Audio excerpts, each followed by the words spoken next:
Hello pa parts! Maraming salamat at andito kayo sa ating video.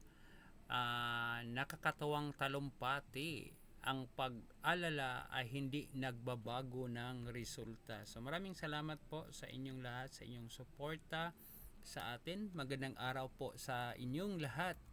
May nagsabi raw, worrying never changes the outcome. Hindi ko alam kung sino ang nagsabi niyan, pero sigurado ako bayad na ang bills niya.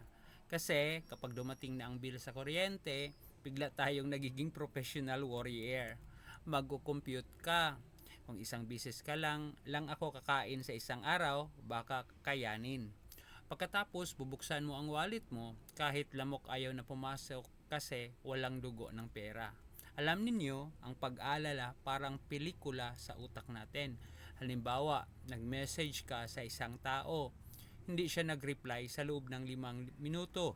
Bigla kang nagiging movie director sa isip mo. Galit siguro siya. Baka na-block na ako. Baka lumipat na siya ng ibang bansa. Pagkatapos ng 10 minuto, nag-reply siya. Sorry, late reply, naliligo lang. 10 minuto kang nag-alala, naligo lang pala. Pero alam niyo, may sinabi rin ang Biblia tungkol sa pag-alala. Sa Matthew chapter 6 verse 27, sinasabi, sino sa inyo ang makapagdaragdag ng isang oras sa kanyang buhay sa pamamagitan ng pag-alala?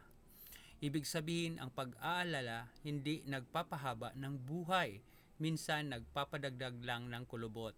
Isa pang magandang balita ay Pilipos chapter 4 verse 6, huwag kayong mag-alala tungkol sa anumang bagay. Sa halip ay ipanalangin ninyo ang lahat sa Diyos.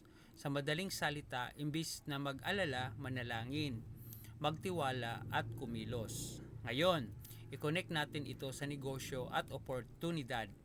Maraming tao ang gustong umasenso. Gusto ng dagdag na kita, ayaw mo ba? Gusto ng mas magandang buhay, ayaw mo ba? Pero ano ang pumipigil? Pag-aalala. Sinasabi nila, paano kung mag-fail ako? Paano kung pagtawanan ako? Paano kung walang sumali sa negosyo ko?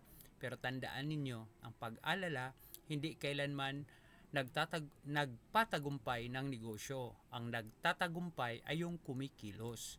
Sabi nga sa Santiago chapter 2 verse 17, ang pananampalataya na walang gawa ay patay. Kaya ang formula ay simple, pananampalataya plus action equals resulta. Kaya sa halip na mag-alala sa oportunidad, subukan mo. Pero kailangan mag-check mo na din, no? Sa halip na isipin ang sasabihin ng ibang tao, gumawa ka ng paraan para umasenso. Dahil ang pag-alala hindi kailanman nagpatayo ng negosyo. Pero ang tapang at aksyon, maraming buhay na ang nagbago. Kaya tandaan natin, manalangin na parang ang Diyos ang bahala sa lahat. Magtrabaho na parang ikaw ang responsable sa lahat. At baka ang oportunidad na kinakatakutan mo ngayon, siya pala ang pagpapalang magbabago sa buhay mo bukas. Maraming salamat po.